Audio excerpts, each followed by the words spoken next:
Assalamualaikum warahmatullahi wabarakatuh.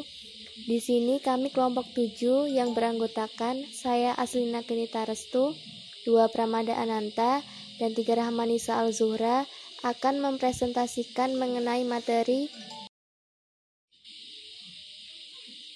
piutang. Piutang atau yang sering disebut sebagai pinjaman adalah klaim yang diajukan terhadap pelanggan atas uang, barang, ataupun jasa. Untuk tujuan laporan keuangan, perusahaan mengklasifikasikan piutang sebagai piutang lancar atau jangka pendek dan juga piutang tidak lancar atau jangka panjang. Piutang diklasifikasikan lebih lanjut dalam laporan posisi keuangan sebagai piutang dagang atau non-dagang.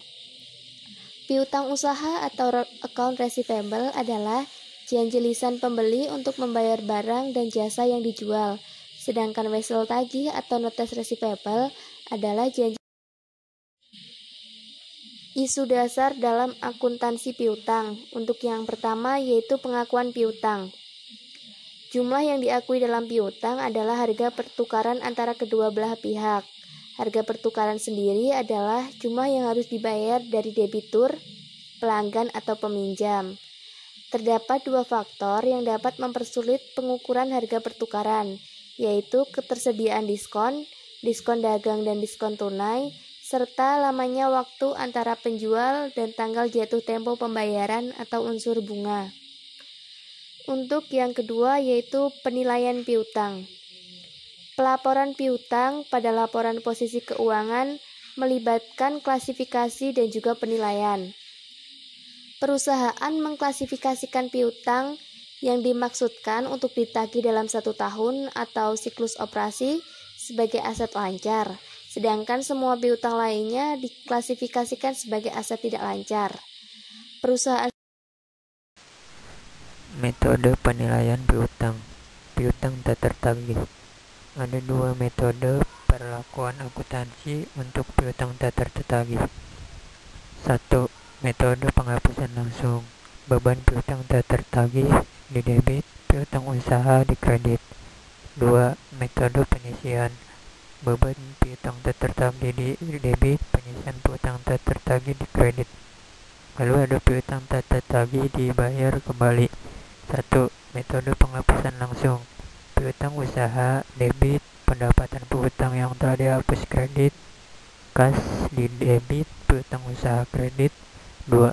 Metode penyisian.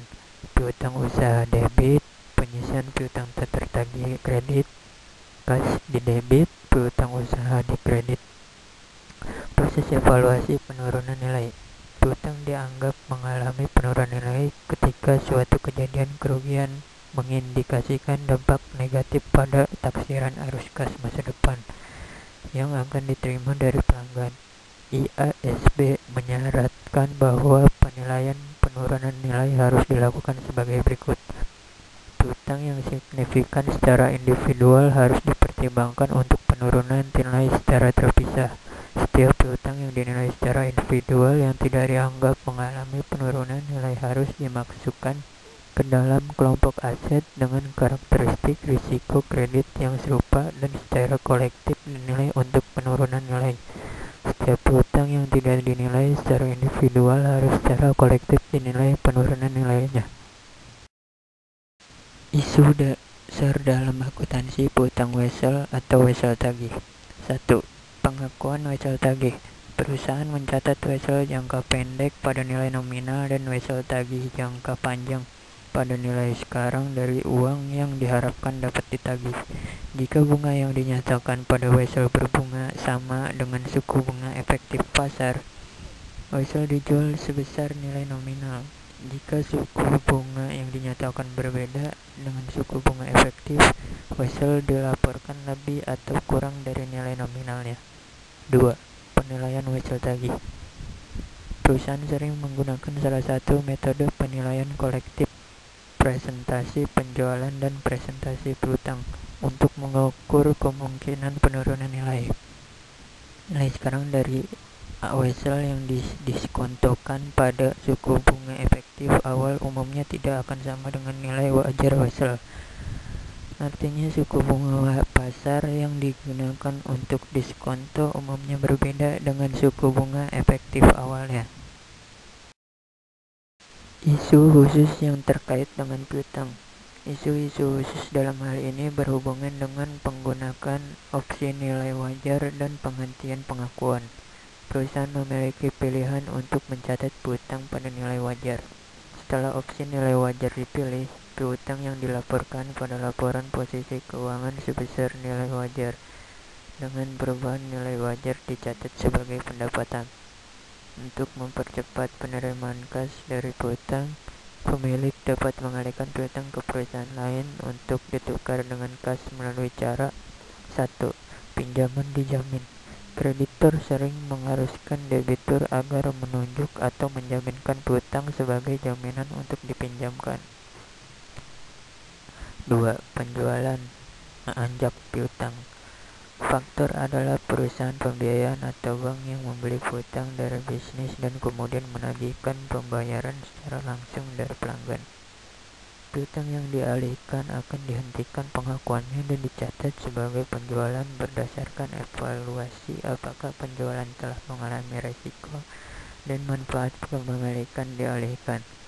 Jika secara substansial risiko dan memanfaatkan kepemilikan dialihkan, maka piutang tersebut akan dihentikan pengakuannya. Jika tidak, maka pengalihan dicatat sebagai pinjaman yang dijamin. Yang selanjutnya ada penyajian dan analisis piutang. Penyajian piutang. Perusahaan melaporkan piutang dengan melakukan saling hapus atau offset yang tepat atas akun penilaian terhadap piutang, mengklasifikasikan piutang sebagai jangka pendek atau jangka panjang, mengidentifikasi piutang yang dijamin atau ditunjuk, memberikan informasi nilai wajar, menilai risiko kredit, dan mengidentifikasi konsentrasi risiko yang timbul dari piutang. Berikut ada contoh pengungkapan piutang. Di sini ada laporan posisi keuangan parsial dari Colton Corporation. Yang pertama, ada aset lancar yang terdiri dari piutang lain-lain, piutang dari entitas asosiasi, piutang dagang yang dikurangi penyisian penurunan nilai piutang dagang. Nah, ketemulah piutang dagangnya, kemudian ada kas dan setara kas dikurangi bagian tidak lancar, kemudian total aset lancar.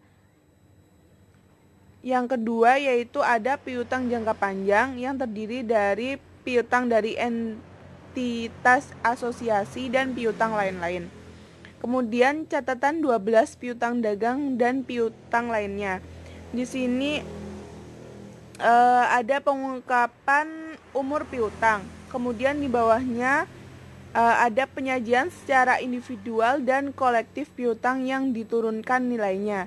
Kemudian yang selanjutnya ada pengungkapan nilai wajar, dan yang terakhir ada pengungkapan pengaturan jaminan.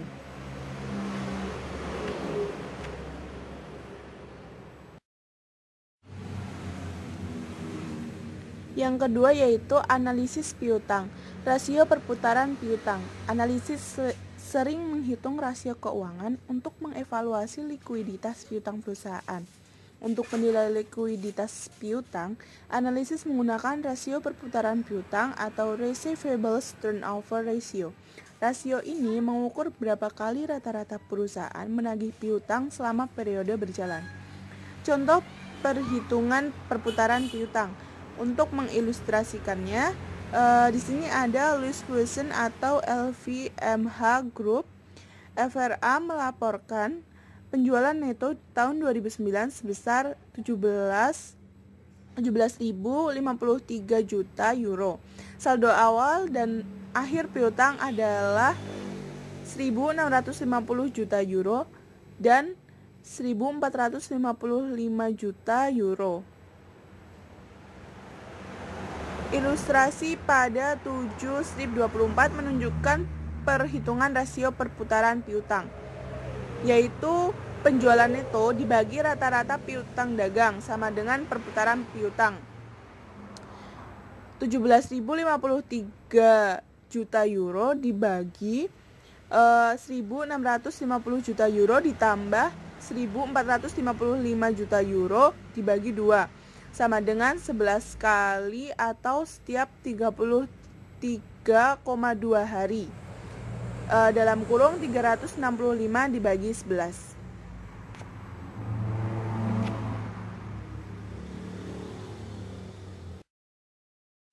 Sekian presentasi dari kelompok kami. Diskusi mengenai materi ini bisa dilanjut melalui grup WhatsApp. Bila ada salah-salah kata dalam penyampaian dan dalam penulisan, kami mohon maaf. Akhir kata, wassalamualaikum warahmatullahi wabarakatuh.